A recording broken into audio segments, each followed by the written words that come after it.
आज या ठिकाणी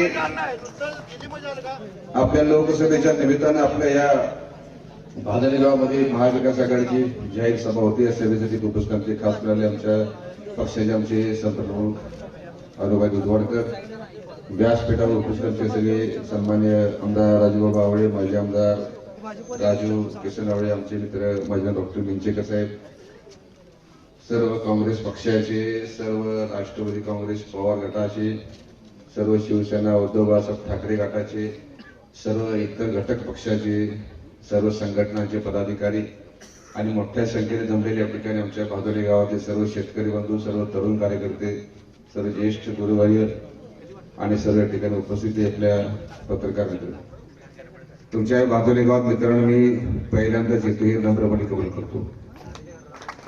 या गावात माझे जवळचे पाहुणे भरपूर आहेत, पण तरी सुद्धा कधी माझं येणं झालं नाही.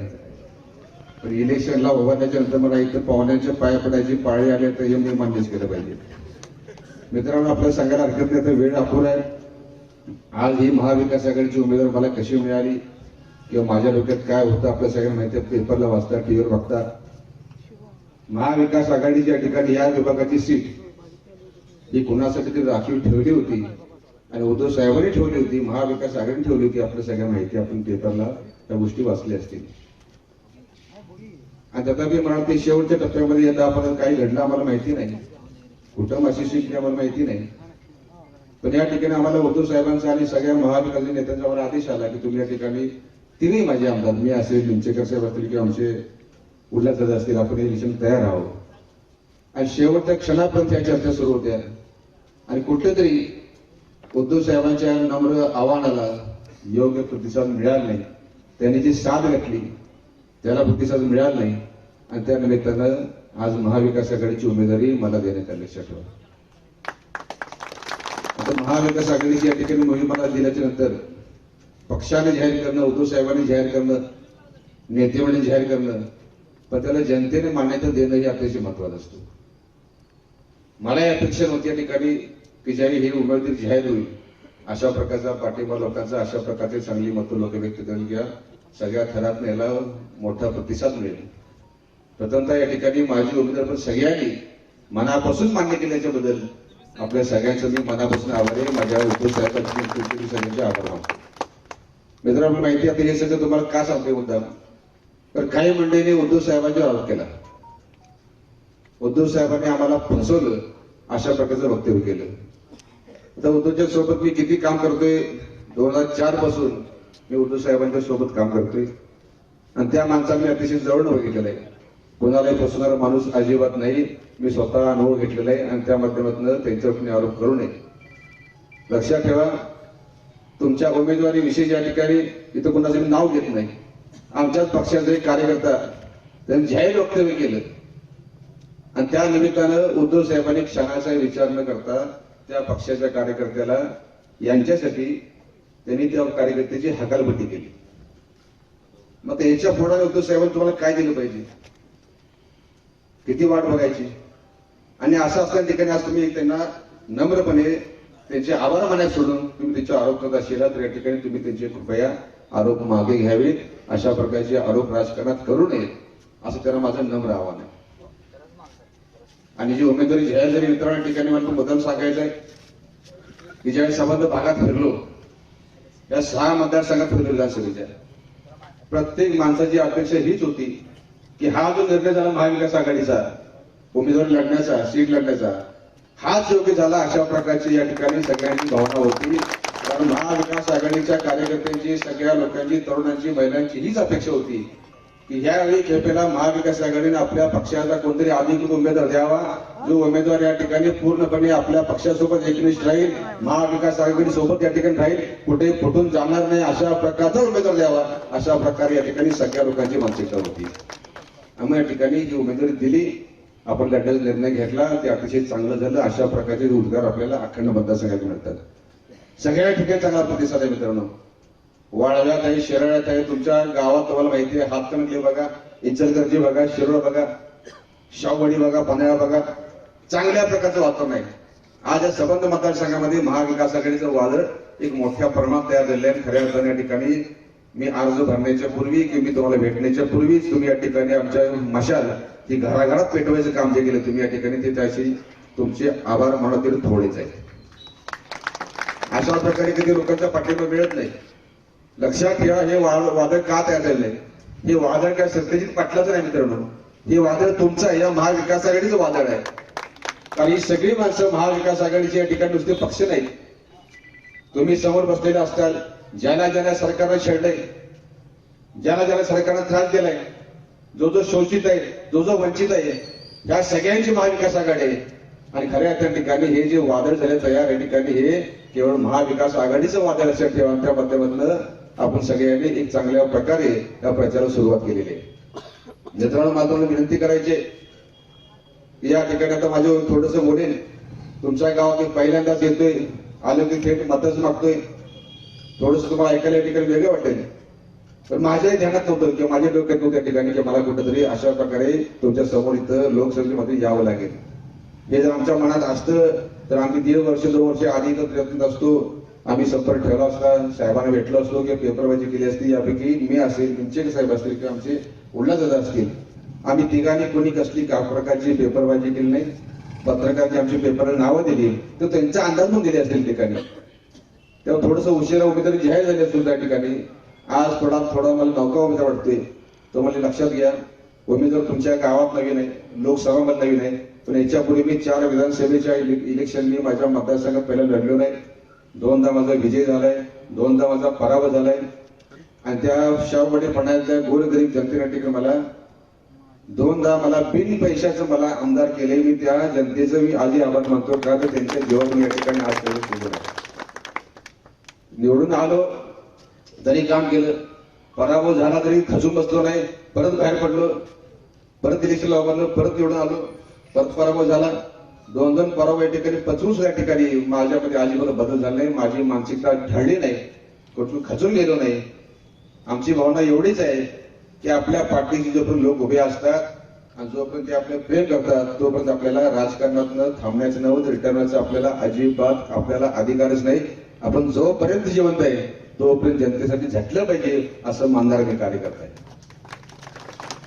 आणि मग या निमित्तानं तुम्हाला ते सांगतोय, तुमच्या भागात नवीन आहे, लोकसभा नवीन आहे, तुम्हाला एक आश्वासन मी देतो की तुम्हाला माझ्या बाबतीमध्ये कसलाही वाईट अनुभव येणार नाही, कोणताही अपेक्षाभंग होणार नाही.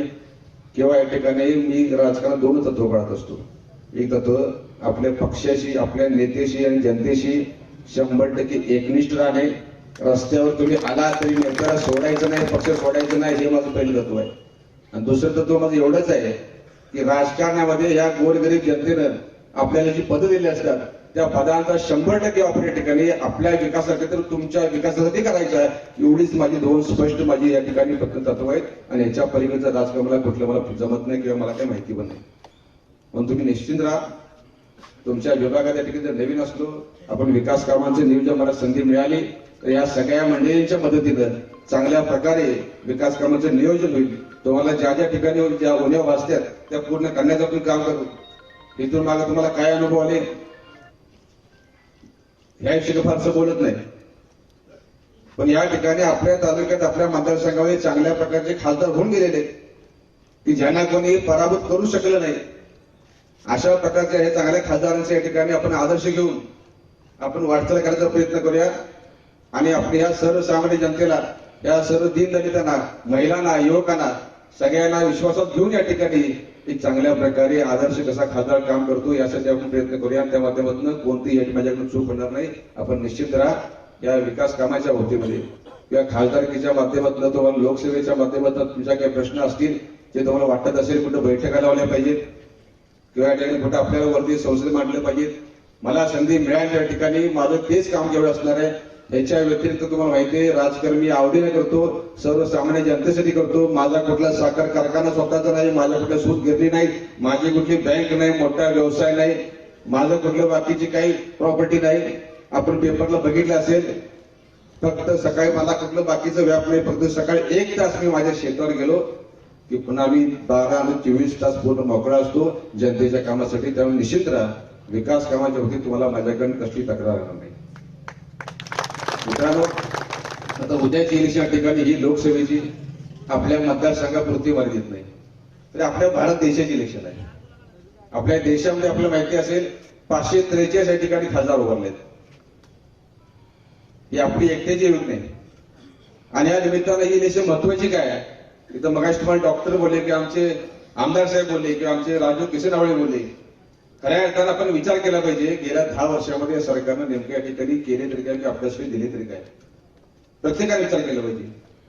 शेतकऱ्यांनी विचार करावा, तरुणांनी विचार करावा, महिलांनी विचार करावा, उद्योजकांनी विचार करावा, कामगारांनी विचार करावा, सगळ्या समाजाच्या ह्या सगळ्या लोकांनी विचार करावा,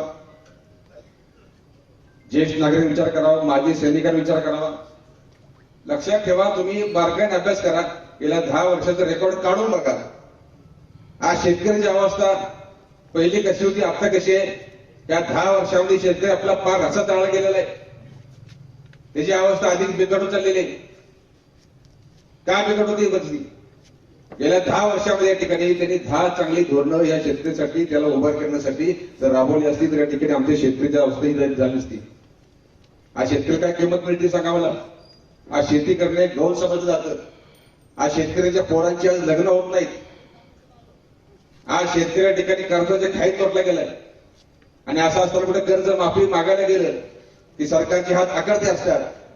आणि दुसरीकडे मात्र या ठिकाणी खाजगी उद्योगपतींची लाखो कोटीच्या ठिकाणी कर्ज हे सरकार माफ करते. त्या पैशाच्या ठिकाणी तुम्हाला काय लाभ झाला का?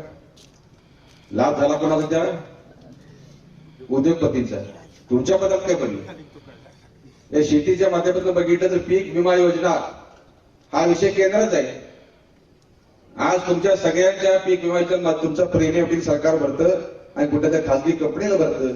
मला सांगा तुमच्यापैकी किती लोकांना पीक विमा योजनेचा लाभ मिळाला? आणि जर मिळाला असेल तर तुमच्या रकमा सांगा मला. 50 रुपये, 56 रुपये, 60 रुपये अशा प्रकारचे चेक वाटले जातात. शेतकऱ्याची थट्टा केली जाते. मग इथून सुद्धा फायदा झाला कोणाचा? ते विमा कंपनीचा. शेतकऱ्याच्या पत्रिका बघलं काहीच नाही. आज खतांना सबसिडी देतात, ती पेपरला जाहीर पण करतात.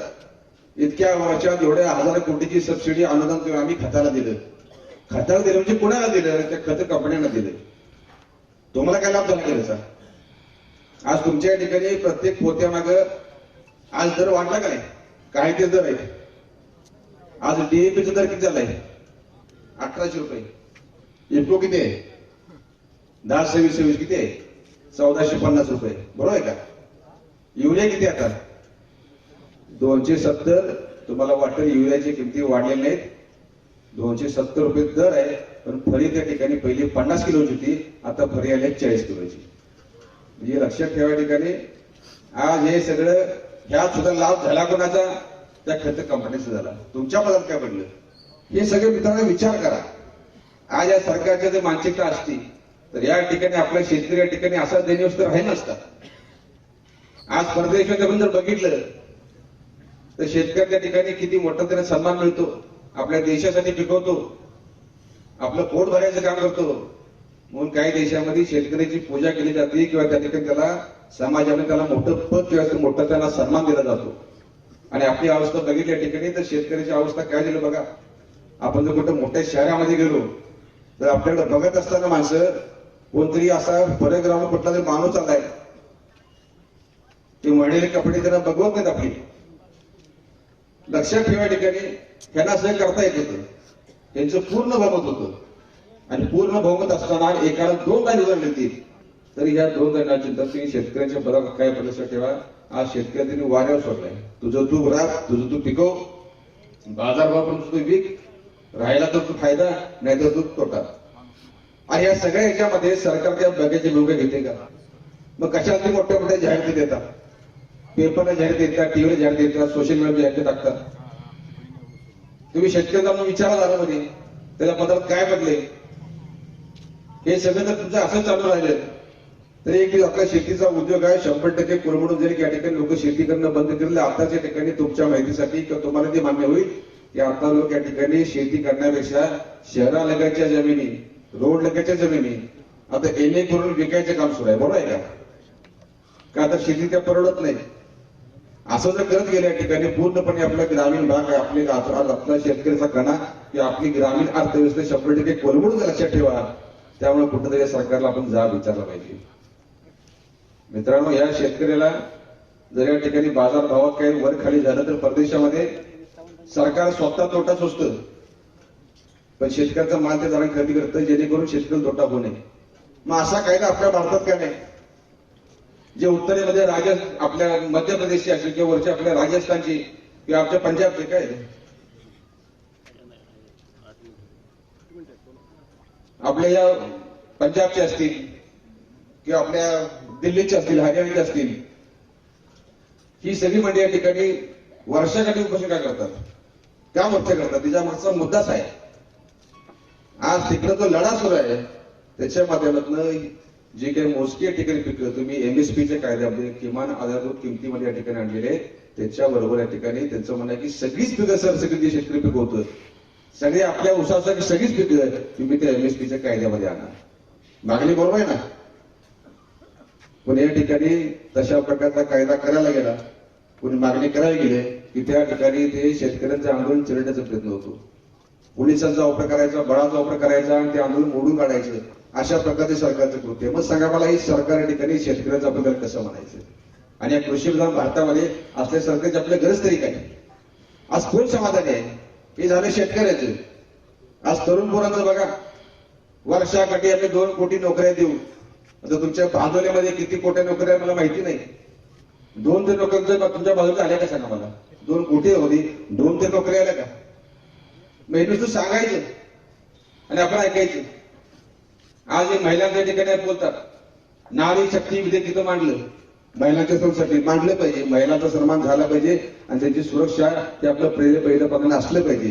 हे विधेयक मांडल्याच्या त्याच्यावर कायदा होतो, त्याची अंमलबजावणी करण्याच्या ठिकाणी सरकारचं काम असतं. एकीकडे विधेयक मांडायचं महिलांच्या सुरक्षेसाठी आणि दुसरीकडे मात्र या ठिकाणी मणिपूरला आपल्या छोटंसं ईशान्य राज्य, गरीब राज्य, त्या ठिकाणी त्या दंगलीमध्ये, झुंडशाहीमध्ये महिलांवर अत्याचार केला जातो. त्याचे व्हिडिओ असे काढले जातात आणि ते पोस्ट केले जातात. लक्षात ठेवा, तिकडे कोण भेट देत नाही. आपल्या देशाला गृहमंत्री आहे की नाही, प्रधानमंत्री आहे की नाही, अशा प्रकारची अवस्था आहे. तिकडे नारी शक्ती विधेयक मांडायचं, महिलांची सहानुभूती मिळवायची आणि तिकडे बघितल्या ठिकाणी त्या मणिपूरच्या महिलांना काय आबरू आहे का नाही, त्याचं रक्षण करायचं का नाही? तुमच्यावर कशा विश्वास ठेवायचा?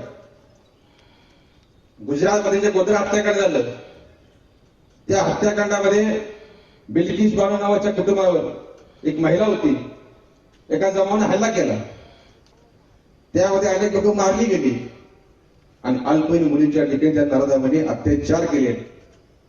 ज्यावेळी ते कुटुंब गेलं पोलीस स्टेशनला केस काढला गुजरातमध्ये, तर त्यांची केस सुद्धा नोंदवून घेतली नाही. 1 महिना ती वन भटकत होती आमची केस नोंदवून घ्या म्हणून. आमच्या घरातली माणसं मारली गेलेले, आमच्या घरातल्या पोरींचे आबरू लुटले गेलेले, आमची केस नोंदवून घ्या. त्यांची केस ते लोक नोंदवून घेतली नाही. नंतर त्यांनी कोर्टातनं केस केली आणि त्यामध्ये कोर्टाने त्यांचं काम चोख केलं. त्या नराधमांना शिक्षा झाली. पण या गुजरात सरकारनं त्या नराधमाच्या ठिकाणी त्याची शिक्षा पूर्ण होण्याच्या आधीच त्यांनी विशेष अधिकार वापरून त्या नराधमांना त्यांनी खरंच त्या आपल्या समाजामध्ये खुलं सोडून दिलं. आणि कुणाला पाठीशी घालताय? अत्याचारी अत्याचारीच असतो, त्याला कुठली पक्ष पार्टी जात त्याला काही नसतं. आणि तशाच प्रकारे जी पीडित आहे ती सुद्धा पीडित असते, की त्याला कुठली जात धर्म त्याला पक्ष पार्टी काही नसते. या ठिकाणी तुम्ही कोणाला पाठीशी घालताय आणि नाटक करताय तुम्ही या ठिकाणी नारी सन्मान करायचा? याचा आपल्या सगळ्या महिलांनी तेव्हा विचार केला पाहिजे. या गोष्टी गंभीर आहेत. आज आपल्या भारतामध्ये सगळ्या जाती धर्माची माणसं आपण जातो, गुन्हा गोविंदाला आपण एकमेकांच्या सणामध्ये जातो. पण गेल्या 10 वर्षामध्ये या मंडळीच्या माध्यमातून आज आपल्यामध्ये फूट पाडण्याचं काम सुरू आहे, काहीतरी विष पेरायचं. आणि आज आपण इकडं एकमेकाला आपण शंकेने बोलवलेलं आहे. हा तू माझ्यातला नाही, तो माझ्यातला नाही, आपण दोघं याच्यातलं, तो त्याच्यातला. आज आपला असलेला सलोखा लक्षात घ्या, ही कोल्हापूर शहर आहे, कोल्हापूर जिल्हा आहे आपला, हा महाराष्ट्र आहे, पुरोगामी महाराष्ट्र आहे. फुले शाहू आणि आंबेडकरांचा आपण वारसा सांगतो. आपल्या रक्तामध्ये मित्रांनो सलोखा आहे. आणि या माध्यमातून आपला सलोखा बिघडण्याचं काम करून करत असेल तर आपण त्या वेळी जागा झालं पाहिजे आणि त्याचे सगळे असले मनसुबे आपण अजिबात कामयाब होऊन द्यायचे नाही, अशा प्रकारच्या ठिकाणी निर्धार केला पाहिजे. मित्रांनो, आज हे सरकार करते तरी काय, राज्य सरकार असो केंद्र असो, SIT लावायच्या, ईडी लावायची, हे लावायची, ते लावायची. आज यांना जर वाटतं यांच्याकडे काम चांगलं होतं किंवा जेवढ्या जाहिरातबाजी करतात तर यांनी थेटपणे विकास कामावरही मतं मागायला पाहिजे होती. पण त्यांना चांगलं माहिती विकास कामांच्या द्वारे मतं मागायला गेली तर जनतेच्या मनात उतरलेले, जनतेचे बोल या ठिकाणी यांच्या विरोधात आहे, हे निवडून येऊ शकत नाही. आणि त्यासाठी ही पक्ष फोडाफोडी झाली. आमच्या पक्षातले 40 गद्दार फुटले, आमच्या पक्षातले काही खासदार फुटले. तशाच प्रकारची अवस्था झाली राष्ट्रवादी काँग्रेस पक्षाची. आणि सगळं असं असताना या ठिकाणी ज्यांच्यावर किती वाजले, ज्यांच्या ठिकाणी ईडीच्या धाडी टाकल्या त्यांना त्या ठिकाणी तुरुंगात पाठवायच्या येईल, मंत्रिमंडळात पाठवू ठेवा. तर या साली आपण उद्धव टाकलं पाहिजे. इथं मग आमच्या मराठवाडीतून विषय विचारला त्यांना मी आवर्जून सांगितलं, मी माझ्या प्रत्येक भाषणामध्ये या सरकारचा निषेध पहिल्या एवढ्याच केलाय की जो या ठिकाणी मनोज जरांगे नावाच्या ठिकाणी सर्वसामान्य चळवळीतला कार्यकर्ता, या माणसावर सुद्धा या सरकारनं SIT लावली, याची चौकशी लावली. या सरकारचा आम्ही निषेध त्या काळाचा केला होता आणि आजही भाषणामध्ये करतो. आणि मराठ्यांची जी भूमिका आहे, जी मराठ्यांची भूमिका आहे ती माझी भूमिका. मराठ्यांच्या भूमिकेला आमच्या शिवसेनेने या महाराष्ट्राचा नेहमीच पाठिंबा दिलेला आहे. हे जाहीर सभेमध्ये सांगतो या ठिकाणी. हे का राजकारणामध्ये कुठे आणत नाही येतलं. लक्षात ठेवा या ठिकाणी ह्या गोष्टीवरती राजकीय आणायचं नसतं. आपल्या सगळ्या माझी नम्र विनंती मित्रांनो, आज आपल्या देशामध्ये लोकशाही धोक्यात आहे. आज या ठिकाणी डॉक्टर बाबासाहेब आंबेडकर लिहिलं संविधान हे सुद्धा धोक्यामध्ये आहे. परवा आंबेडकर जयंती झाली, आपण सगळ्यांनी मिरवणुका काढल्या, डॉल्बी लावला, आपण अभिवादन केलं. पण तेवढ्यानं लागणार नाही. जर तुम्हाला खऱ्या अर्थानं डॉक्टर बाबासाहेब आंबेडकरांना अभिवादन करायचं असेल तर जे सरकार या ठिकाणी यांचं संविधान बदलायला निघाले त्या सरकारला तुम्ही काढल्याशिवाय डॉक्टर बाबासाहेब आंबेडकरांना आदरांजली आपल्याला वाचता येणार नाही. पहिला निर्धार तो करा मित्रांनो. आता वीर संपत्तीला मोदी 1 मिनिट शिल्लक राहिला असेल तर मग या ठिकाणी एवढंच विनंती करतो की उद्याची इलेक्शन आपली शेवटची इलेक्शन आहे. उद्या आपली संधी या ठिकाणी जर दवडली तर महाविकास आघाडीची सत्ता आली नाही किंवा ही मंडळी जर परत निवडून आली तर भविष्यामध्ये या ठिकाणी इलेक्शन होणार नाही. आपल्याला सर्वसामान्य माणसाला रस्त्यानं सुरक्षितपणे चालता येणार नाही, आपल्या महिला सुरक्षित राहणार नाहीत, किंवा या ठिकाणी आपल्या देशामध्ये 100% हुकुमशाहीचा या कारभार होईल. तर मित्रांनो, आपण सगळ्यांनी मशालीला मतदान करावं. धन्यवाद. जय हिंद, जय महाराष्ट्र.